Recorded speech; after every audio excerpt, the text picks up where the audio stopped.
20 de abril de 1999. Una tranquila mañana en Littleton, Colorado, se convirtió en el escenario de uno de los actos de violencia escolar más oscuros en la historia de Estados Unidos. Eric Harris, con apenas 18 años, era un joven carismático que parecía encajar perfectamente en los estándares de un adolescente común en Littleton, Colorado. Sin embargo, bajo esa fachada se ocultaba una mente meticulosa, obsesionada con el odio y la destrucción. En su diario personal, Eric volcaba pensamientos oscuros y precisos: «Estoy harto de este mundo. La humanidad es una plaga, y nosotros seremos la cura». Sus palabras reflejaban una frialdad calculadora que marcaría el desarrollo de los eventos que seguirían. Dylan Klebold, por otro lado, mostraba una personalidad mucho más insegura y emocionalmente inestable. En sus escritos había un tono de desesperación y vacío existencial. «Siento que no pertenezco aquí, que nada tiene sentido. Pero Eric me ha convencido de que podemos cambiar todo esto. Tal vez así, finalmente importe». Dylan parecía ser el seguidor, arrastrado por la firmeza y la influencia de Eric, aunque sus dudas se asomaban en cada decisión. Ambos jóvenes comenzaron a planear el ataque meses antes, alimentando una sinergia oscura que los llevó a concebir cada detalle con precisión escalofriante. En noches solitarias, se reunían en el sótano de la casa de Eric, un espacio desordenado lleno de herramientas, pólvora y tubos metálicos. Allí, ensamblaban armas caseras y construían bombas con cronómetros y tanques de propano. Eric se movía con la confianza de un líder, sosteniendo un artefacto recién ensamblado y diciendo con una sonrisa: «Esto será el comienzo del caos. Nadie olvidará lo que haremos aquí». Dylan, a su lado, intentaba seguir el ritmo, pero sus manos temblaban mientras manipulaba los explosivos. «¿Estás seguro de que esto funcionará?», preguntaba en voz baja, a lo que Eric respondía con firmeza: «Confía en mí. Todo será perfecto». Durante estas reuniones, discutían sus objetivos y estrategias. Decidieron colocar bombas en la cafetería de la escuela, programadas para explotar a una hora precisa y maximizar el daño. Eric insistía en cada detalle, revisando los planos de las bombas y cronometrando cada paso, mientras Dylan, aunque más silencioso, contribuía con ideas que a veces parecían traicionarlo con destellos de duda. En los días previos, grabaron vídeos caseros donde explicaban sus intenciones. Frente a la cámara, Eric hablaba con una seguridad perturbadora. «Esto es por todos los años de ser ignorados, de ser tratados como basura. Ahora nos escucharán». Dylan, por su parte, permanecía más reservado, mirando a la cámara con una mezcla de desafío y resignación. Todo estaba listo. Habían acumulado suficiente munición, armas y explosivos para cumplir su plan. Pero mientras Eric mostraba un entusiasmo retorcido, Dylan pasaba las noches mirando al techo, cuestionando en silencio lo que estaban a punto de hacer. Sin embargo, las palabras de Eric resonaban en su mente como un mantra: «No hay vuelta atrás». La conexión entre ambos no era de igualdad, era una relación de dependencia donde Eric llevaba la voz cantante y Dylan, aunque con dudas, se dejaba arrastrar por el convencimiento de que el odio podía ser la única respuesta a su propio sufrimiento. Sin embargo, el destino de esa oscura alianza estaba sellado. Columbine High School era un microcosmos de la típica vida estudiantil estadounidense a finales de los años 90. En sus pasillos se cruzaban sueños, preocupaciones y personalidades que, aunque distintas, convergían en la rutina diaria. Esa rutina, tan ordinaria y predecible, se rompió de forma irreversible el 20 de abril de 1999. Rachel Scott era conocida por su sonrisa cálida y su amabilidad contagiosa. Amaba el arte y solía pasar el almuerzo dibujando en su cuaderno, a menudo plasmando mensajes inspiradores que compartía con sus amigos. Rachel era profundamente devota, y su fe la motivaba a tender la mano a quienes se sentían excluidos.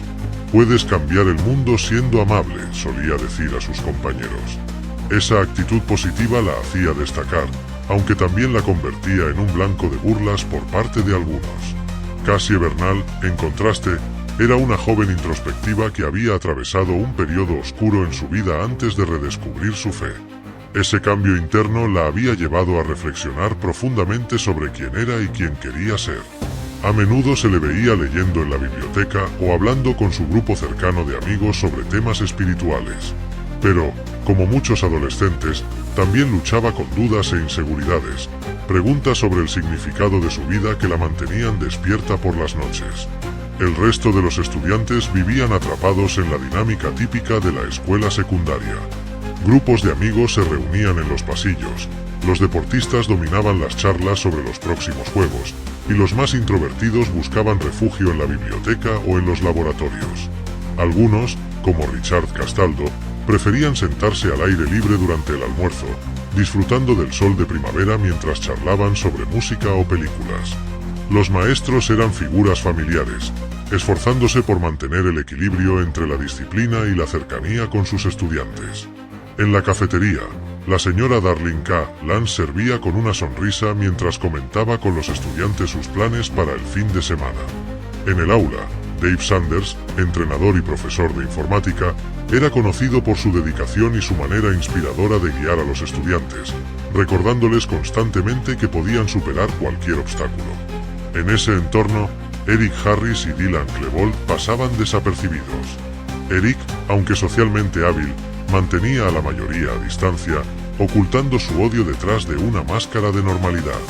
Dylan, más reservado, parecía simplemente otro estudiante que intentaba encontrar su lugar en el mundo. Los dos, sin embargo, habían convertido la escuela en un escenario para sus frustraciones, alimentando un desprecio hacia quienes veían como símbolos de todo lo que detestaban. En los días previos al ataque, nadie sospechaba que los caminos de estas vidas tan distintas se cruzarían en una tragedia que marcaría un antes y un después.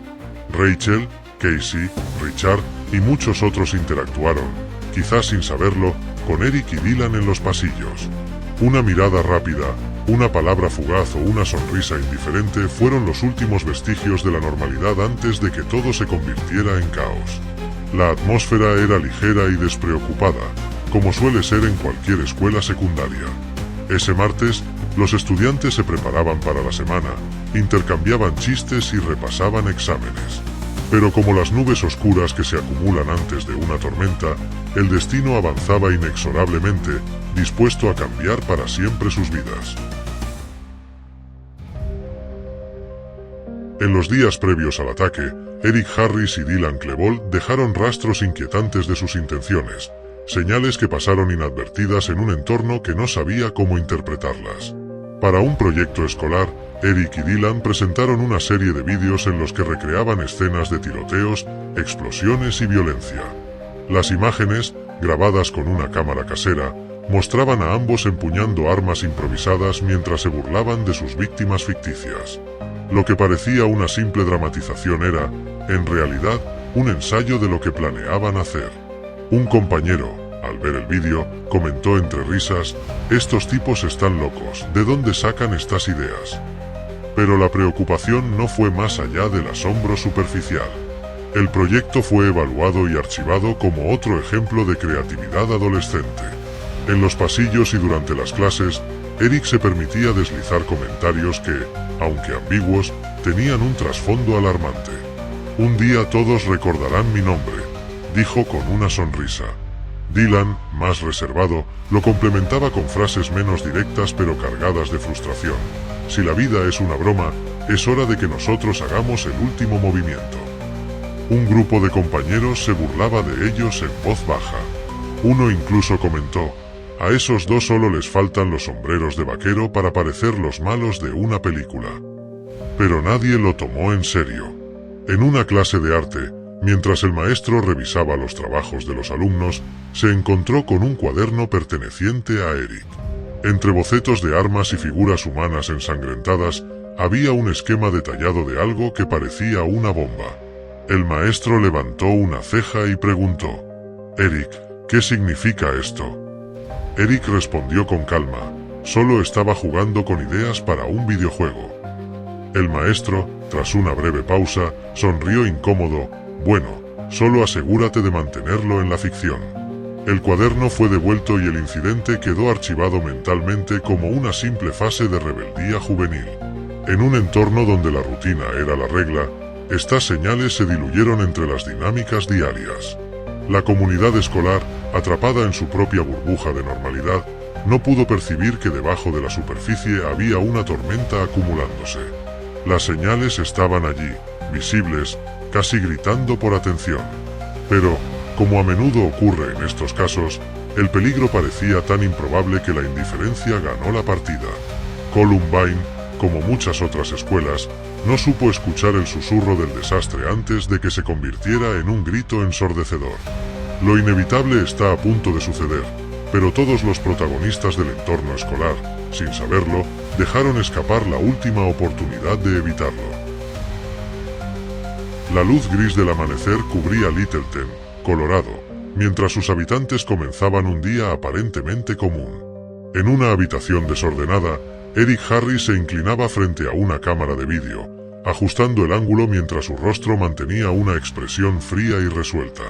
A su lado, Dylan Klebold parecía menos seguro, pero lo suficientemente determinado como para seguir adelante. «Hoy el mundo aprenderá quiénes somos», dijo Eric, mirando directamente a la cámara con una sonrisa que parecía más una amenaza que una declaración.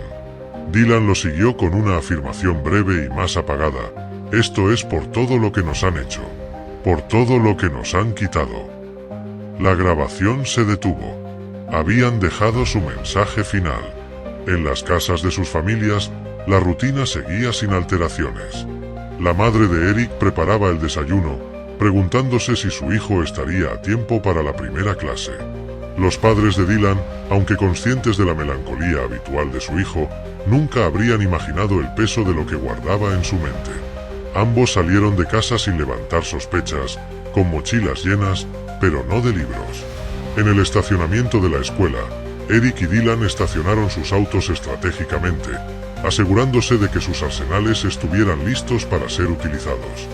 Dylan permaneció inmóvil durante unos segundos, mirando la fachada de la escuela mientras apretaba el volante con fuerza.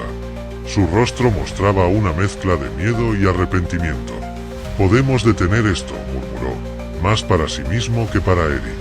Pero Eric, con el tono seguro que siempre lograba doblegarlo, respondió rápidamente. «No hay vuelta atrás. Esto será épico». Dylan asintió lentamente, como si intentara convencerse a sí mismo de que Eric tenía razón. Bajaron de los autos, cargaron sus mochilas y se dirigieron hacia la entrada con paso firme.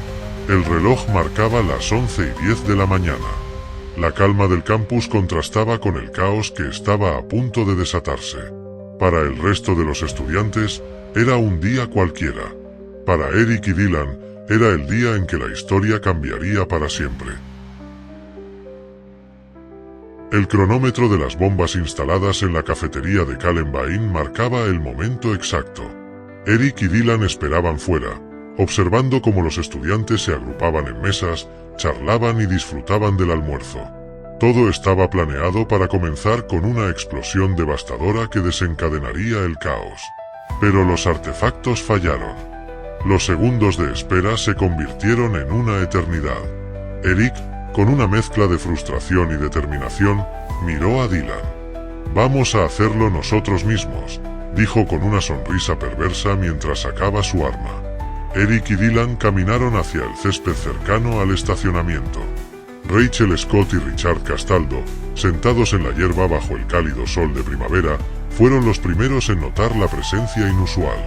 Richard apenas tuvo tiempo de mirar cuando escuchó el primer disparo. Rachel cayó al suelo, herida de gravedad. Richard, paralizado por el dolor tras ser alcanzado por un disparo, intentó levantar a su amiga. Entre jadeos, le susurró: «Rachel, aguanta». Eric se acercó lentamente, con la calma de alguien que disfrutaba de cada segundo. Miró a Richard y, señalando a Rachel, dijo: «¿Todavía crees que puedes salvarla?». Sin esperar respuesta, disparó de nuevo. Rachel quedó inmóvil. Richard, aún consciente, observó impotente cómo los atacantes se alejaban hacia la entrada principal. La risa de Eric resonaba como un eco macabro en el aire. El sonido de los disparos en el estacionamiento alertó a los estudiantes en el interior. En cuestión de segundos, el bullicio se transformó en gritos de pánico. Algunos corrieron hacia las salidas, otros, paralizados por el miedo, buscaron refugio bajo las mesas. La confusión se apoderó de los pasillos. Profesores intentaban guiar a los estudiantes hacia un lugar seguro, mientras el eco de las balas reverberaba en las paredes. El terror era absoluto, el control inexistente. En la biblioteca, el corazón de la escuela, el miedo era palpable. Los estudiantes se escondían bajo las mesas, tapándose la boca para silenciar sus sollozos. Entre ellos estaba Cassie Bernal, quien rezaba en voz baja, buscando fuerzas en su fe. Eric y Dylan irrumpieron, sus pasos pesados rompían el frágil silencio. Dylan apuntó su arma hacia la mesa donde Cassie estaba escondida. «Sal», gritó. Temblando, Cassie obedeció, levantándose lentamente. Eric se acercó, ladeando la cabeza como si evaluara a su víctima. «¿Crees en Dios?», preguntó, su voz cargada de desprecio. Cassie, con lágrimas en los ojos pero con una voz firme, respondió: «Sí, creo en Dios». Un segundo de silencio llenó el aire. Dylan miró a Eric como si buscara alguna señal. Eric sonrió, sin dudar, apretó el gatillo. En ese instante, Columbine dejó de ser una escuela para convertirse en un campo de guerra. Para los atacantes, era el clímax de sus planes. Para sus víctimas, un infierno sin escapatoria. El caos continuaba. Eric y Dylan, movidos por una combinación de odio y euforia, avanzaban por los pasillos dejando tras de sí un rastro de destrucción. Cada disparo, cada grito, cada vida tomada se convirtió en parte de la tragedia que marcaría para siempre la historia. En la biblioteca de Columbine, el corazón de la escuela, el pánico era total. Estudiantes se escondían bajo las mesas, susurrando oraciones o conteniendo la respiración mientras el eco de los disparos se hacía más fuerte. El silencio era frágil, quebrado solo por los pasos pesados de Eric y Dylan que irrumpieron en la sala, sus risas resonando como un recordatorio del horror que traían consigo. Eric disparaba al azar, apuntando hacia las ventanas, destruyendo escritorios y lanzando gritos de burla. Dylan, a su lado, parecía menos frenético pero igual de letal, apuntando su arma hacia los rincones donde los estudiantes intentaban pasar desapercibidos. Las oraciones, los sollozos y los gritos de súplica llenaban el aire junto con el estruendo de las balas. Bajo una de las mesas, una estudiante susurró: «Por favor, no me vean, por favor, no me vean». Una bala atravesó el escritorio, silenciando sus palabras. Otra estudiante cerró los ojos y se aferró a la mano de su mejor amiga. «Todo estará bien, repetía, como si quisiera convencerse de ello, mientras el sonido ensordecedor de vidrios rotos y disparos reverberaba en sus oídos. Eric apuntó su arma hacia un grupo de estudiantes y gritó: «Dejen de esconderse, esto es para ustedes». Su risa, mezcla de euforia y desprecio, se mezclaba con los gritos. Dylan, más callado, disparaba metódicamente, pero su expresión revelaba un conflicto interno que ni siquiera el odio podía borrar. Afuera, las patrullas de la policía comenzaban a rodear la escuela. Los oficiales bajaron de sus autos con armas desenfundadas, escuchando el caos desde el interior, pero los protocolos de contención eran claros: no entrar sin evaluar primero la situación. Un oficial joven, nervioso pero decidido, avanzó unos pasos hacia la entrada. El sonido de disparos y gritos lo impulsaba a actuar. «Tenemos que entrar, hay niños ahí dentro», exclamó. Pero su superior lo detuvo, colocando una mano firme en su hombro. «No sabemos cuántos atacantes hay ni cuán armados están. Mantén la posición». El oficial retrocedió, pero no podía apartar la mirada de las puertas cerradas. En su mente, la imagen de los estudiantes atrapados lo perseguiría durante años.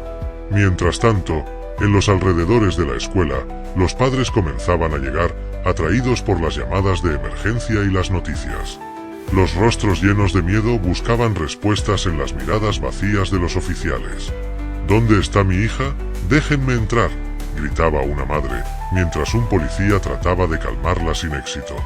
Algunos padres recibían mensajes de texto de sus hijos: «Estoy escondido, los amo». Otros no obtenían respuesta, lo que aumentaba su desesperación. La confusión era tan caótica como el escenario dentro de la escuela. Afuera, la incertidumbre y la desesperación. Adentro, el terror absoluto. Columbine no era solo el epicentro de un ataque, se había convertido en un símbolo del colapso de lo imaginable. La biblioteca, que alguna vez fue un lugar de aprendizaje y refugio, ahora era el escenario de un infierno desatado. Eric y Dylan continuaron su camino, dejando atrás un rastro de vidas truncadas.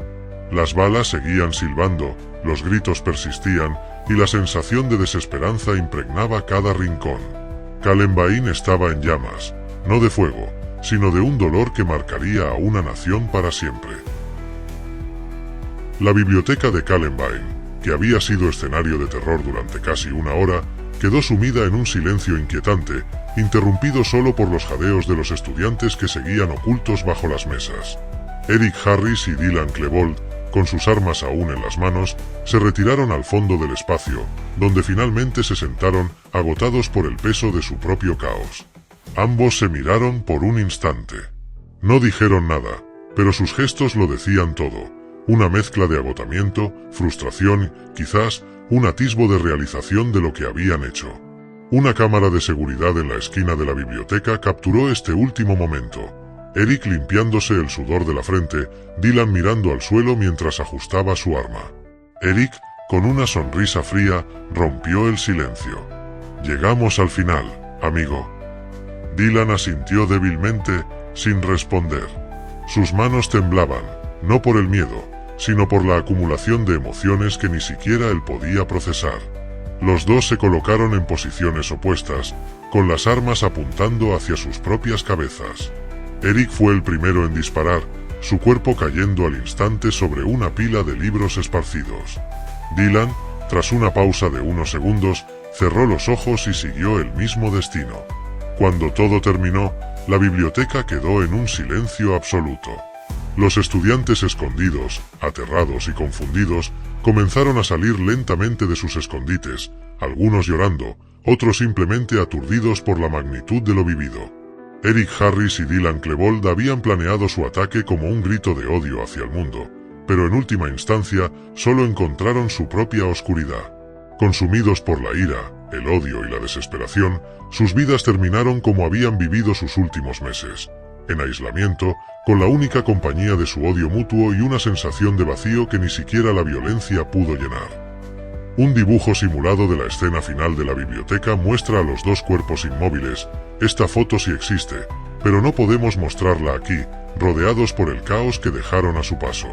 En esa imagen se encapsula el horror y la tragedia de lo que ocurrió en Columbine. El 20 de abril de 1999 no solo marcó una tragedia sin precedentes, sino que también dejó un legado de preguntas difíciles. ¿Cómo dos jóvenes llegaron a este punto? ¿Quién falló en escucharlos o en detenerlos? Y, quizás lo más perturbador, ¿podemos evitar que algo así vuelva a suceder? Columbine no fue solo un evento. Fue una advertencia. Tras meses de investigación exhaustiva, el fiscal encargado del caso de Columbine presentó su informe final, un documento que buscaba dar respuestas al país entero. Con un tono sobrio y cargado de gravedad, el fiscal comenzó. Lo ocurrido en Columbine el 20 de abril de 1999 no fue un acto espontáneo ni un simple arrebato de violencia. Fue el resultado de meses de planificación meticulosa, una escalofriante manifestación del odio acumulado en dos jóvenes que sintieron que el sistema los había fallado. El informe destacó múltiples factores que contribuyeron a la tragedia. Eric Harris y Dylan Klebold dejaron múltiples advertencias, desde los inquietantes vídeos escolares hasta sus escritos y comportamientos sospechosos. Sin embargo, estas señales fueron desestimadas o malinterpretadas por sus compañeros, profesores e incluso sus propias familias. La sociedad no supo interpretar el lenguaje de la desesperación y el odio que estos jóvenes expresaban a través de su comportamiento, concluyó el fiscal. Aunque eran menores de edad, ambos lograron adquirir un arsenal mortal gracias a la laxitud de las leyes en ese momento y la ayuda de contactos externos. El fiscal enfatizó que el fácil acceso a armas de fuego fue un catalizador crucial en la ejecución del ataque. Los testimonios de compañeros de clase revelaron años de acoso y exclusión. Aunque Eric y Dylan no eran completamente marginados, sí experimentaron una alienación que alimentó su resentimiento.